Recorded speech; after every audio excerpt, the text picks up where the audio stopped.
la temática, digamos en sí. Entonces, dejen la parte final de la temática que tenemos que exponer, en donde vemos la frecuencia cardíaca, cómo obtener la frecuencia cardíaca y todo ese tipo de cosas, ¿sí?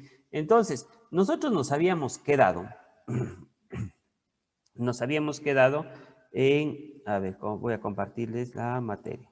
Nos habíamos quedado ya y ahí habíamos visto lo que es el gasto cardíaco, lo que es el volumen sistólico, qué ocurre en el ciclo cardíaco, tanto en sístole y en diástole, tanto en aurículas como en ventrículos, ¿y no es cierto? Habíamos visto el gasto cardíaco y habían ustedes ido a sacar el gasto cardíaco, ¿y no es cierto?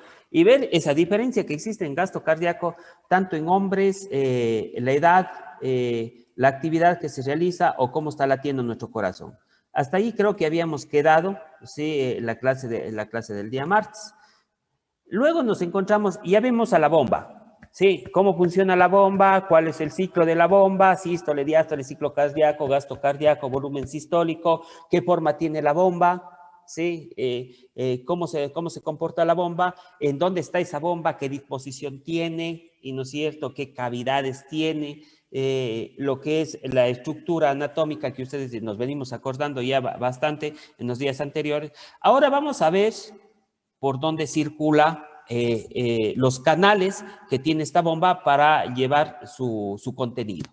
Entonces, cuando nosotros hablamos de los canales o cuando hablamos de este sinnúmero de cosas, conductos, nosotros nos encontramos con el sistema vascular. El sistema vascular está básicamente, el sistema vascular está formado por arterias, venas y capilares. ¿Sí? ¿Por qué darle importancia a estos capilares? Porque cuando hablamos de circulación mayor, circulación menor, nosotros nos encontramos a esta parte, vamos a comenzar por los capilares, a esta parte que son los capilares. Y aquí yo tenía la célula o el músculo, que a nosotros nos gusta más referirnos hacia el músculo. Entonces el capilar arterial nos daba oxígeno, ya saben todo lo que sucede luego, de la célula nos daba CO2 y se iba al capilar venoso. Entonces, existen capilares venosos y existen capilares arteriales en donde se va a producir el intercambio, ¿sí? Entre la célula y el sistema vascular, ¿sí? Para toda esa circulación y a donde fuimos llevando todo eso, esa circulación, para eso estos capilares. Por eso, gran importancia estos capilares.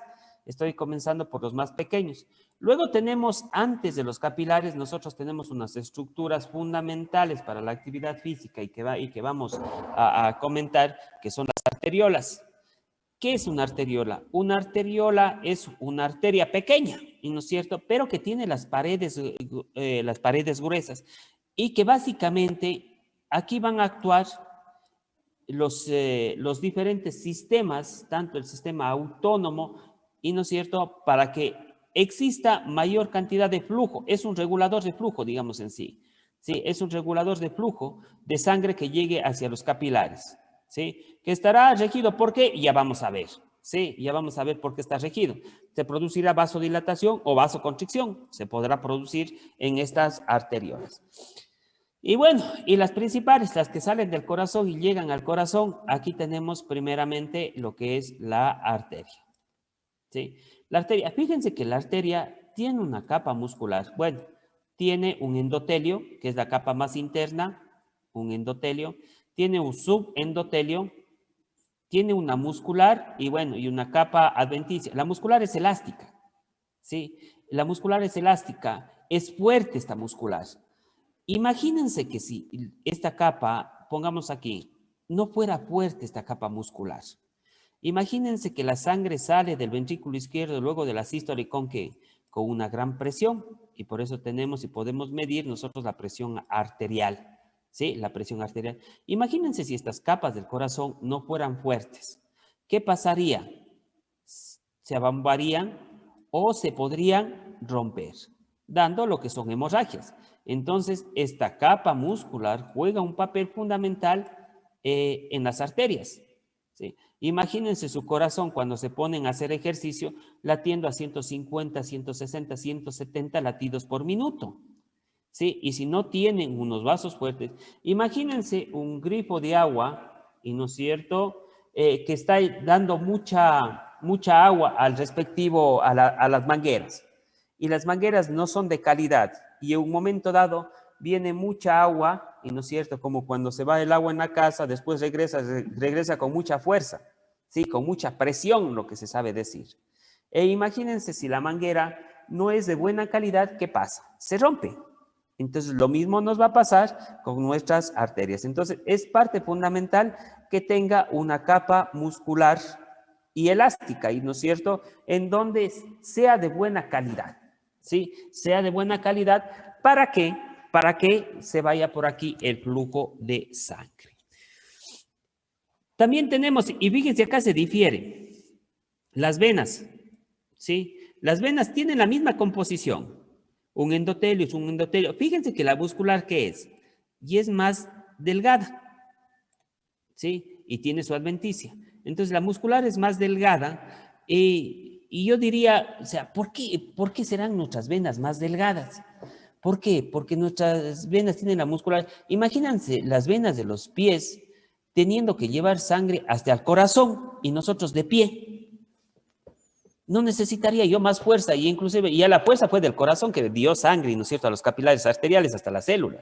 Pero de ahí, ¿cómo regresa? Chita, no debería tener más fuerza o algo de ese tipo de cosas para que pueda regresar la sangre con mayor facilidad. Imagínense del pie, hasta por gravedad, no pueden regresar fácilmente. Entonces, ahí muchas de las venas, ¿sí?, tienen esta estructura que se denominan válvulas, ¿sí? Estas válvulas, ¿qué hacen? Hacen que la sangre se vaya, y no es cierto, aumentan el retorno venoso hacia el corazón. Sí, aumentan el retorno venoso al corazón. ¿Se acuerdan que son 5 litros que pasan por lo general durante un minuto? Imagínense cuando hacemos ejercicio y lo que ustedes realizaron, ya son 8 litros, 9 litros, 10 litros, dependiendo de nuestra frecuencia cardíaca. Entonces necesitamos sangre que esté circulando rápidamente. Otra cosa que juega un papel fundamental también son los músculos, ¿sí? De los miembros inferiores, porque los músculos, al contraerse, los músculos de miembros inferiores hacen que las venas aumenten el retorno venoso, ¿sí? Entonces, fundamental es esas venas, ¿no es cierto? Pero también estas válvulas pueden dañarse, ¿sí? Se pueden dañar estas válvulas, sí, se dañan. ¿Y qué problemas nos dan cuando se dañan estas válvulas? Cuando se dañan estas válvulas, nos dan algunos tipos de problemas. Un tipo de problemas es la insuficiencia venosa, o también lo que conocemos como enfermedad de las varices. Sí, son las enfermedades de las varices. Son esas dilataciones. Como no tienen una muscular tan fuerte, ¿estas qué pasan? Las varices no son más que unas dilataciones venosas, ¿sí? Son unas dilataciones venosas, fíjense. Son unas dilataciones venosas lo que son las varices. Por lo general fallan estas válvulas y no nos ayudan a un buen retorno venoso, ¿sí? No nos ayudan a un buen retorno venoso. Mayoritariamente estas venas, ¿y no es cierto?, o estas varices más se dan en miembros inferiores, ¿sí? Más se dan en miembros inferiores. Más se dan en personas que pasan mucho tiempo de pie, ¿sí? Que pasan mucho tiempo de pie, ¿sí? Personas con predisposición, personas que toman algún tipo de medicamentos, los anticonceptivos por lo general también saben producir problemas valvulares, ¿sí? Anticonceptivos orales, hormonales, ¿no es cierto? Saben producir. El típico, antes se decía, es una enfermedad también que tienen mucho los policías de tránsito, porque estaban en las esquinas y solamente se pasaban de pie y dirigiendo. Profesores que se pasaban mucho de pie también frente a la pizarra, horas ahí, y no tenían un buen movimiento, digamos así, de los miembros inferiores. Por eso se les trataba de dar estrategias, ejercicios, para que fortalezcan los músculos de los miembros inferiores para que no tengan ese tipo de problemas, ¿sí? Entonces, cuando estamos mucho tiempo de pie, puede venir esa predisposición, no es que nos va a dar, sino hay esa predisposición para que se puedan formar lo que son la parte de las enfermedades de insuficiencias venosas o las varices, ¿sí? Promover siempre una higiene para estas arterias es parte fundamental. Higiene para las arterias, ¿qué serán? mantener saludable nuestro cuerpo, ¿no? Y que nuestras arterias funcionen bien a base de una buena alimentación. La actividad física es parte fundamental para promover una buena salud de nuestros vasos sanguíneos, ¿sí? Imagínense aquí en estas arterias pegándose lo que habíamos hablado anteriormente, estas placas de ateroma, ¿sí? Pegándose el colesterol, el LDL, pegándose aquí, va a retener el flujo, ¿no? Entonces, una alimentación saludable, ¿sí? Una alimentación saludable, la actividad física son parte fundamental para realizar. Siempre de la actividad física, bueno, conversamos el siguiente ciclo en actividad física y salud, porque es diferente hablar de actividad física para la salud y ya hablar de actividad física para el alto nivel o para el alto rendimiento. Es diferente, ¿no? Sí, es totalmente diferente, son mundos totalmente diferentes. Para nuestras venas, también mantener una buena musculatura de miembros inferiores, ¿sí? No estar por periodos muy largos en una sola posición y tratar de hacer movimientos de miembros inferiores, ¿sí? Tratar de hacer movimientos de miembros inferiores. Cuando ya tienen problemas de insuficiencia venosa o de varices, había el cirujano vascular que nos daba clase que siempre decía, pongan un ladrillo o pongan un ladrillo en las patas de la cama. ¿Sí? ¿Por qué? Para que por gravedad en la noche, pasan 6, 8 horas en la noche, por gravedad ayude y mejore el retorno venoso, ¿no es cierto?, hacia el corazón, ¿sí? Por esas venas. Entonces, algunas estrategias o algunas situaciones, recomendaciones que se puede dar para esta salud vascular. Y cuando hablamos de esta salud vascular, nosotros nos encontramos que nuestros vasos sanguíneos son los que direccionan la sangre. ¿Cómo es esto que nuestros vasos sanguíneos direccionan la sangre? Por supuesto, ¿y no es cierto? ¿Por qué? Claro que hay una redistribución de sangre. Cuando nosotros estamos en reposo, fíjense que el 100% de nuestra sangre, ¿sí?, de que sale del ventrículo izquierdo, o sea, los 5 litros, ¿a dónde se va? ¿Sí? ¿A dónde se va? Se va por lo general al área esplénica, o sea, a la parte digestiva, hasta un 27%. Las arterias coronarias tienen un flujo de sangre de 4 a 5%. Los riñones tienen de un 20 a 22% de sangre. En los huesos está de 3 a 5% de sangre. En el cerebro, 15% de sangre. En la piel, 5%. Esto dependerá mucho del grado de calentamiento que exista de la piel. Y fíjense que la masa muscular está entre un 15 y un 20%. ¿Sí? Un 15%. Esto es cuando nosotros estamos en reposo. Así está siendo distribuida la sangre por esos tubos, por esos canales, está siendo distribuida la sangre. Pero va a ir cambiando y se va a ir diferenciando, ¿sí?, cuando nosotros comenzamos a hacer ejercicio. Cuando nosotros comenzamos a hacer ejercicio, hablemos de una intensidad moderada alta, el ventrículo izquierdo, como ya habíamos visto anteriormente con el volumen sistólico, con el gasto cardíaco, del 100% de sangre, ya no va a ser 5 litros, sino por el corazón, ¿qué va a pasar? 25 litros aproximadamente, ¿no? Dependerá de la intensidad de la actividad física. Pero fíjense que la área esplénica, toda el área digestiva, solamente tiene un 3 a un 5%. Del 27% que tenía, ya solamente tiene un 3 a 5%. Bueno, las arterias coronarias necesitan el mismo flujo de sangre. ¿Por qué? Porque el corazón está comenzando a funcionar más. Pero los riñones ya no necesitan tanto sangre. ¿Sí? Del 22 se reduce al 2 al 4%. Los huesos también reduce. La parte del cerebro también se reduce. Y de acuerdo a la intensidad va a ir reduciéndose más. Por eso, como se dice, a veces ya es inerte lo que estamos haciendo, lo que estamos corriendo, lo que estamos realizando. ¿Por qué? Porque en verdad el cerebro ya no nos deja pensar, digamos en sí, conscientemente. Está quitando y solamente dándole irrigación a las áreas estratégicas en mayor proporción. La piel dependerá del grado de sudoración y fíjense la masa muscular reactiva. O sea, cuando estamos haciendo ejercicio, 80-85%. Y el cambio de cuando estamos en reposo de 15 a 20%, 4 veces más. 4 veces más. ¿Sí? Se dirige la sangre por esos canales. ¿Sí?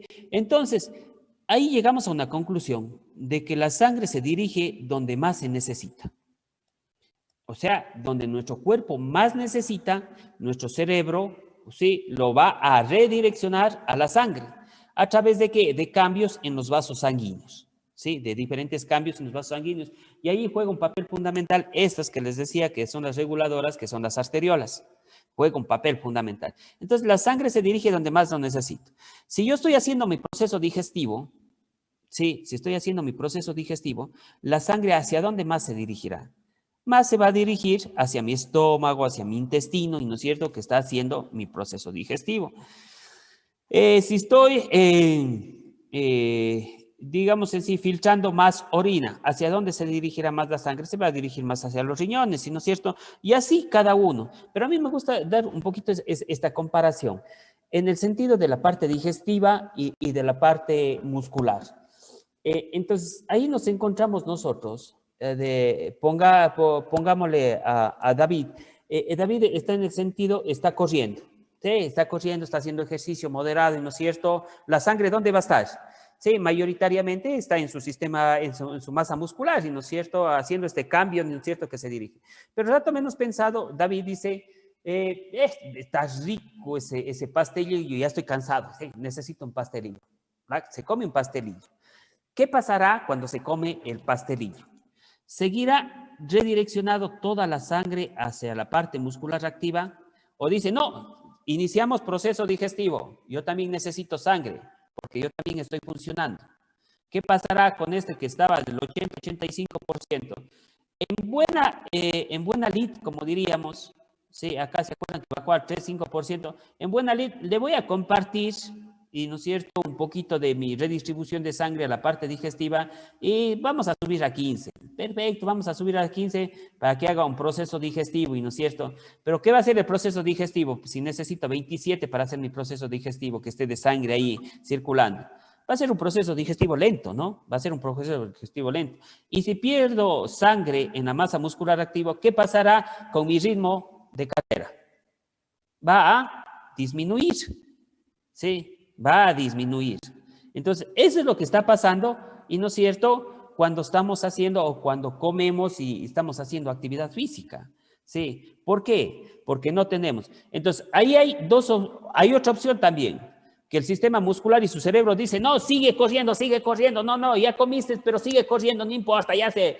No es que no importa, sino el aparato digestivo, como no tiene cómo iniciar el proceso digestivo, ¿qué va a pasar? ¡Plum! Se le va a distender el estómago. ¿Sí? O si no, ¿qué termina haciendo? Nada. Termina haciéndole ¿qué? Vomitar. Claro, le termina haciendo vomitar. Y eso es cuando se ponen a comer antes de jugar.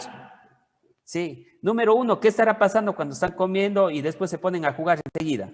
Sí, se comieron salchipapa. Ya, espérame, ya voy. Sí, se comieron la salchipapa y comienzan a jugar. Sí, y según ellos, comienzan a querer todavía hacer de intensidad alta. ¿Qué pasa enseguida? Ay, me duele el estómago.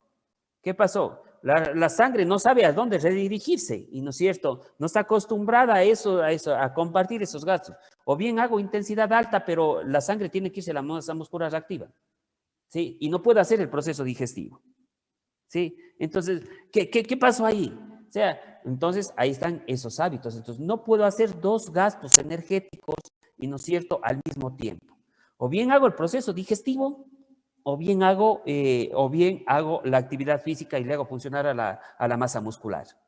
¿Sí? Porque se va a redireccionar la sangre donde más necesitamos. Otro ejemplo que el otro día estábamos conversando con sus compañeros, ¿sí? Ya le doy la palabra a Cristian.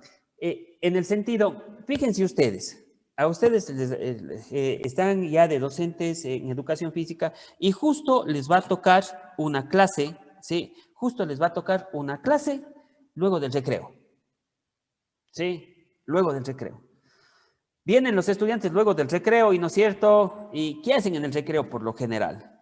Su lunch, y no es cierto, comen y ahí se pasan sentaditos, y no es cierto, comiendo su lunch y todo ese tipo de cosas, y no es cierto, algunos sus salchipapas, otros sus secos y todo ese tipo de cosas. Y la siguiente hora, educación física, ¿sí? ¿En dónde está la parte del gasto mayoritariamente la sangre? O su gasto energético mayoritariamente, ¿en dónde va a estar en esos momentos? va a estar en su aparato digestivo. Y ustedes les dicen, bueno, vamos muchachos, listo, a calentar, intensidad moderada, y no es cierto, vamos a calentar. ¿Qué están hechos los vagos? No pueden ni correr, no pueden ni alzar la barriga, que están llenos todavía del recreo.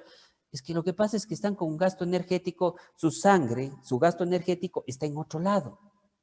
¿Sí? Y de ahí, si ustedes quieren hacer actividad física, ¿qué pasará? Primero tiene que terminarse ese gasto energético para que ustedes puedan realizar la actividad física. ¿Sí? Entonces, no es que sean vagos. Entonces, hasta activarse, ¿qué pasará? Hasta activarse pasará unos 15 minutos, 20 minutos, una media hora, para que han comido, ¿no es cierto? Si se pegaron una buena salchipapa con una buena cola, ¿sí? Harta grasa, la grasa se demora más en su proceso digestivo. Pero si se tomaron un pan, unas galletas, una tostada con un agua aromática, se va a demorar más, menos, digamos así, la parte de la digestión. Entonces se recuperarán más rápido y son los que están corriendo más rápido. Entonces ustedes no es que tienen que echarle la culpa, no, ¿para qué vienen comiendo? No coman en el recreo. Sino tienen que cambiar su estrategia desde el punto de vista fisiológico. ¿Para qué? Para no sobrecargar y peor tener intensidades altas. Porque comió, ustedes le hicieron que hagan una actividad física de intensidad alta y el tercer paso, ¿a dónde se van ellos? ¿Se van a clases? No, no se van a clases, van al departamento médico. ¿Por qué? Porque se les distendió la barriga, porque están con náusea, con vómito. Y a la salida le viene a ver el padre de familia y le dice, no, esto es culpa del bar, porque el bar vendió comida dañada. Sí, y al vender comida dañada, por eso mi hija está vomitando. Sí, y no les echaron la culpa a ustedes, por suerte, no están en esta clase, ¿no es cierto? Porque si no, ¿a quién tendría que echarle la culpa? Al propio de Duncaps, ¿no es cierto? Que les hizo que haga con intensidad alta luego de que está en el proceso digestivo, y por eso está vomitando. Sí, entonces, ahí ¿quién ha sido el culpable? El que faltó a esta clase. ¿Quién faltó a esta clase para tomar lista? Sí, que no se acuerda después, ¿no es cierto? Sí, entonces, ¿ahí qué tenemos que cambiar? Tenemos que cambiar de estrategia. Sí, tenemos que cambiar de estrategia.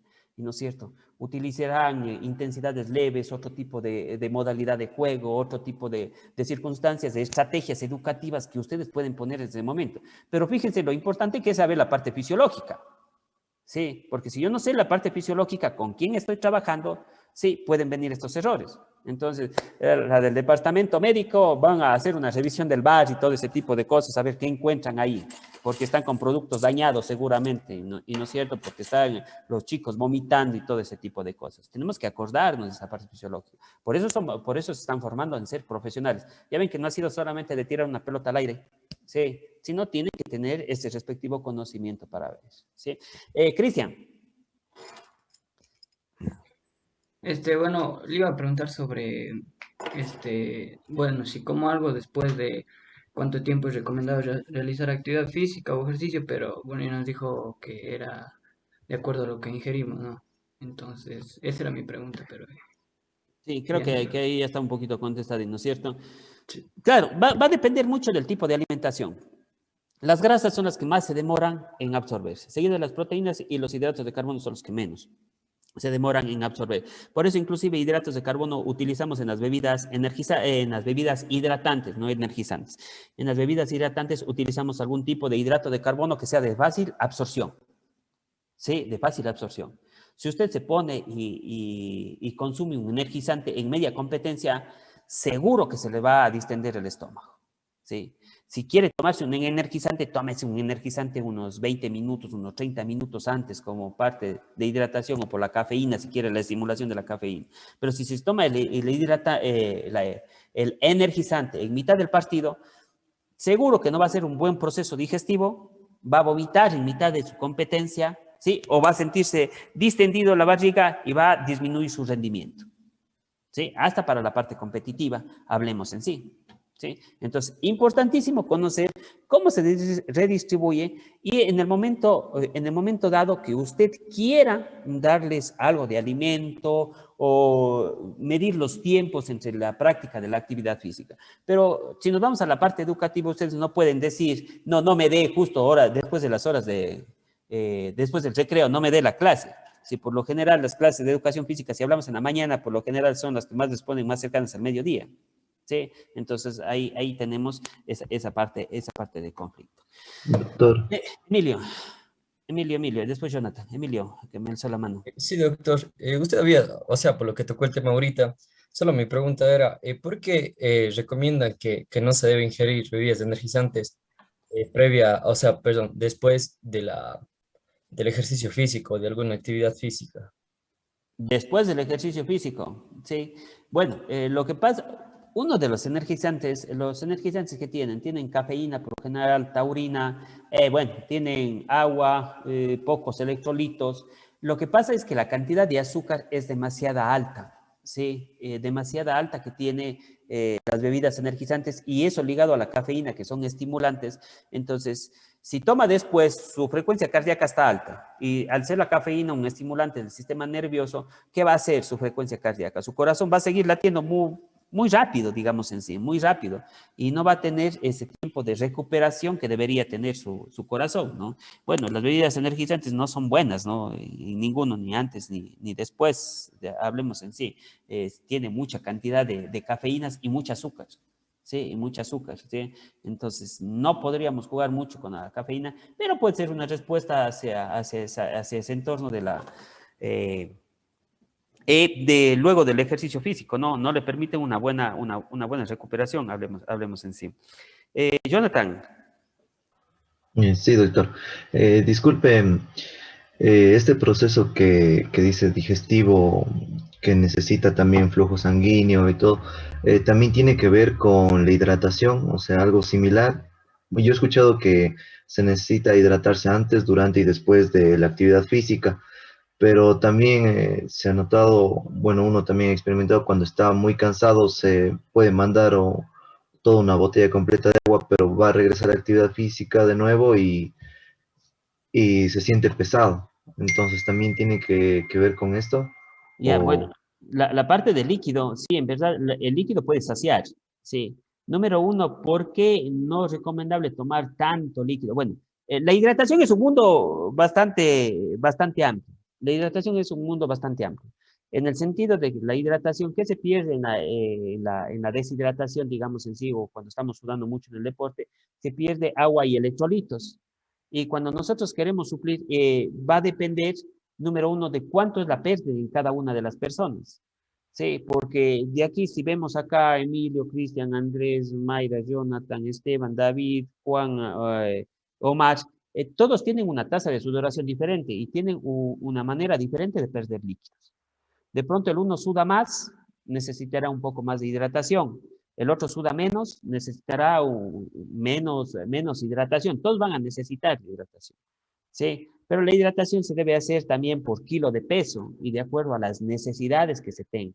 Depende de un ambiente caluroso, si no es un ambiente caluroso, entonces es muy diferente la tasa digamos en sí, la parte de hidratación. Ahí tomamos muy en cuenta en la hidratación lo que es la tasa de sudoración de la persona, lo que decía, pesar antes, después, y de acuerdo a eso sacar cuánto de hidratación necesita, con cuánto de sodio, con cuánto de potasio es lo que va a necesitar.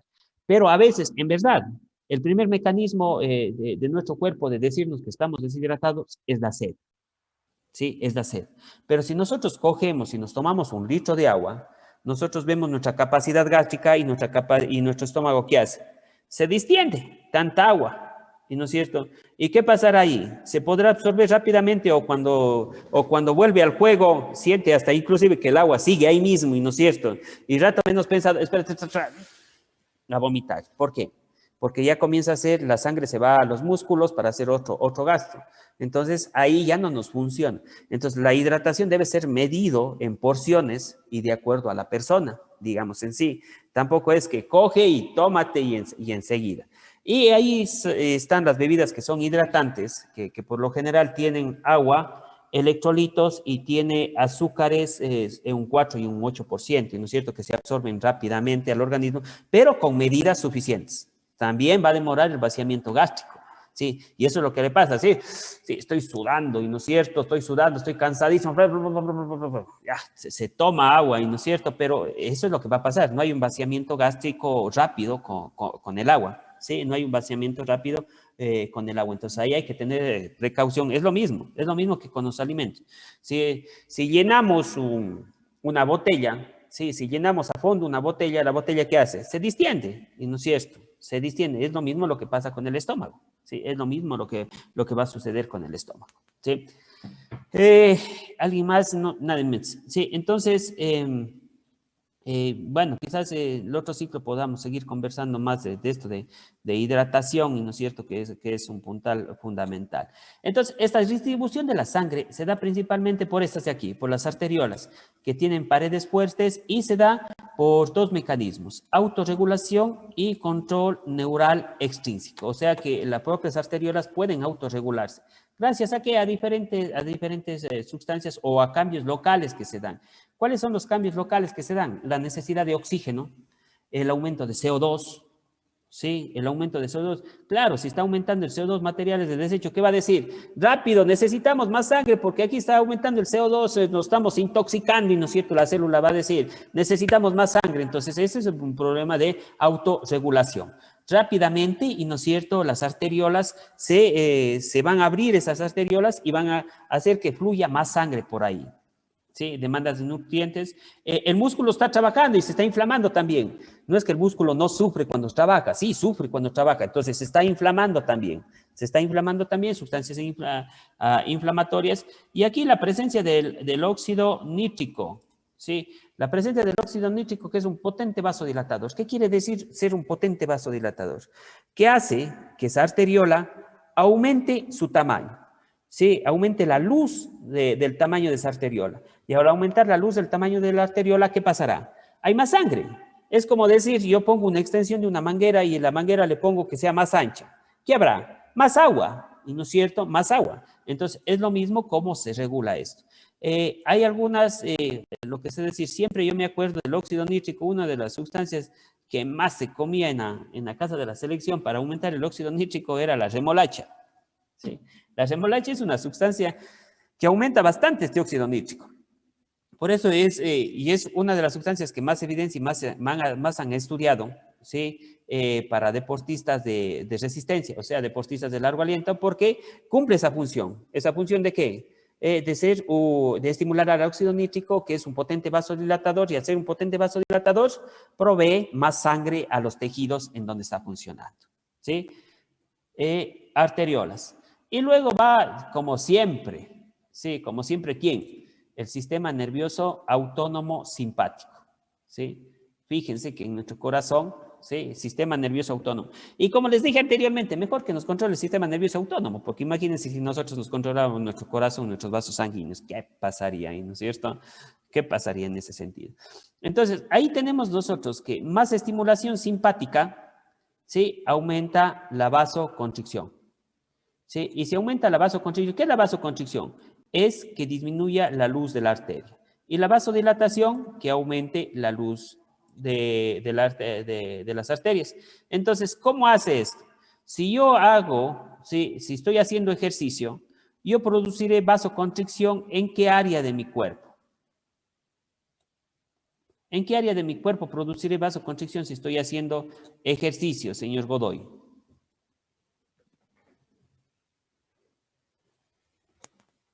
Podría, bueno, dependiendo del ejercicio podría ser, para depender en qué músculos aplica más. Ya.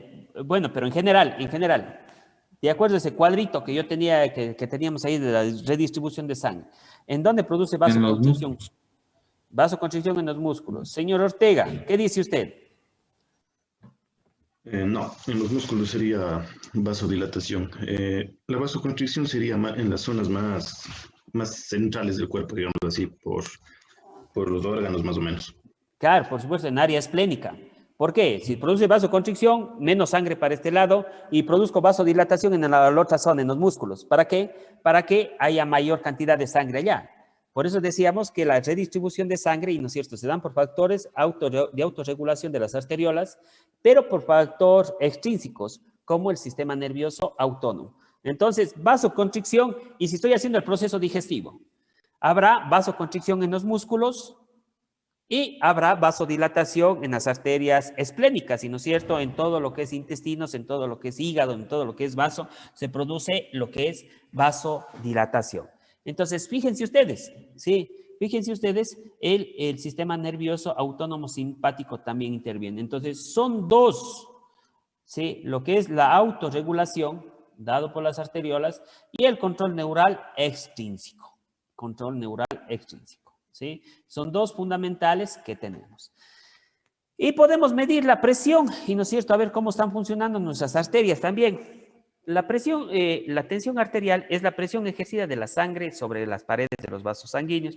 Eso medimos con un tensiómetro, ¿sí? Eso medimos con un tensiómetro y podemos ver que en el ejercicio puede haber algunos cambios, ¿sí? La tensión arterial es tensión arterial sistólica, así como tenemos acá 120, nos marca la primera que nos marca, ahora hay mucho automático, digamos en sí. Aquí mismo tenemos los automáticos con los que sabemos hacer prácticas. Y la tensión arterial diastólica representa la presión más baja de las arterias, el corazón cuando está en reposo, ¿sí? Que es 80. Por lo general, lo normal, y no es cierto, es una presión arterial sistólica de 120 milímetros de mercurio y menos de 80 milímetros de mercurio la diastólica. Es la presión arterial. Bueno, y después a esto llamamos hipertensión arterial, ya cuando está en estadios de, hablamos de más de 140 sobre 90 milímetros de mercurio. Se le llama como asesino silencioso a la hipertensión arterial, hiper, porque está muy aumentada. Sí, siempre ponemos esa comparación de la manguera, ¿no? Si hay mucha presión, ¿qué puede pasar con esa manguera? Esa manguera se rompe. Y por lo general, ¿en dónde se va a romper más? En los vasos sanguíneos más pequeñitos, ¿sí? Y ahí tenemos los vasos sanguíneos, uno de los sitios que más se rompen es en la parte de nuestro cerebro, haciendo cerebrales y dando un sinnúmero de complicaciones en ese sentido, dando complicaciones con hemorragias cerebrales. Entonces, fíjense ustedes, hemos visto lo que son la parte de la tensión arterial, ¿sí? Nos falta ver el último componente, pero ahí nos vamos a detener, ¿sí? Ahí nos vamos a detener para hacer lo siguiente, ¿sí? Bueno, ante todo, preguntas sobre esta parte de la sangre, ¿no? Bueno, vamos a tratar de ver, la vez anterior ya vimos el simulador, cómo es sístole, cómo es diástole y todo ese tipo de cosas, y nos podemos medir nosotros lo que es nuestro pulso.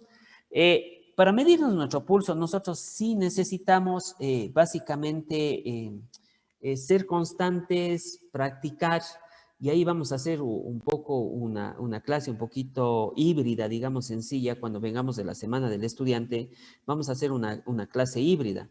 O les estaba proponiendo al otro grupo, ya les propuse, con ellos tengo una noche, la clase del jueves noche y vamos a realizar el día miércoles de 11 a 1.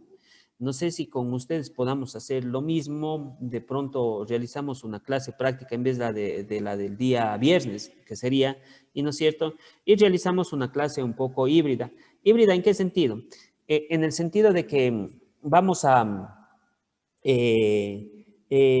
formar grupos de 5 o 6 personas, de las cuales 2 vendrán acá al laboratorio, ¿sí? 2 vendrán acá al laboratorio y las otras se harán conexión internet, vendrán trayendo esas 2 personas, claro, vendrán trayendo su computadora y se conectarán con el resto de sus compañeros, ¿sí? Para que esas 2 personas acá, ¿qué hagan?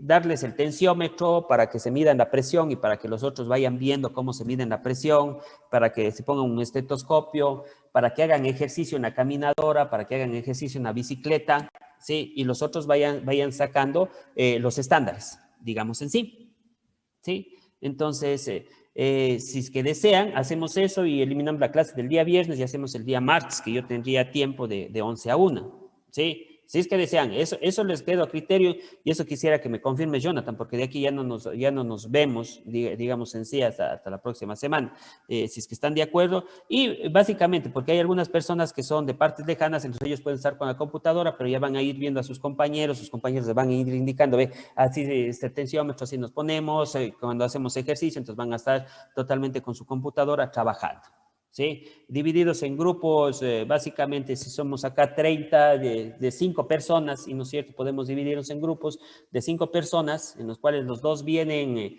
4 vendrían, a ver, serían 5 grupos, 6 grupos, vendrían 3 grupos de 11 a 12 y 3 grupos de 12 a 1. ¿Sí? 3 grupos de 12 a 1, o sea, estaríamos básicamente 6 personas de 11 a 12 y 6 personas de 12 a 1. Sí, conmigo 7, ¿no es cierto? Estaríamos acá. Entonces, me confirman para ver si suspendemos esa clase. Mejor dicho, díganme ahorita si hay algún inconveniente. Sí, si hay algún inconveniente o si tienen algún problema o lo que sea. Sí, díganme ahorita para poder suspender y bueno, ya vamos a buscar alguna otra estrategia. Es más que todo para el proceso de enseñanza. Sí, es más que todo, porque para mí cómodo también, yo también entro en la semana del estudiante y para qué voy a estarme viniendo el día martes acá. Sí, para mí mejor que no tener nada. Sí, también, y no es cierto, tal como ustedes, ¿no es cierto? Dicen, ya necesito un descanso, ya. Sí, entonces, eso por un sentido. ¿Sí?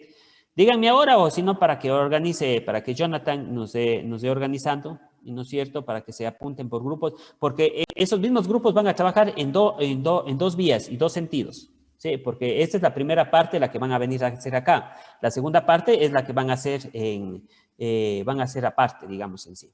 Sí, que es la variabilidad de la frecuencia cardíaca en el ejercicio. ¿Sí? Entonces, son dos partes, entonces, para que se anoten en grupos de 5, ¿sí? Salvo que nos sobre alguien, un grupo de 6, podría ser 1 o 2 grupos de 6. ¿Sí? Eso sería. ¿Hay algún inconveniente o algo? Hablen ahora o callen para siempre. ¿Sí? Entonces, lo resolvemos acá, entonces. Entonces, Jonathan, hagamos eso, ¿ya? Listo. La segunda hora vamos a manejar de manera asincrónica. ¿Qué vamos a hacer? ¿Sí? Vamos a hacer de la siguiente manera. La vez anterior ya les decía, ¿sí? Ya les decía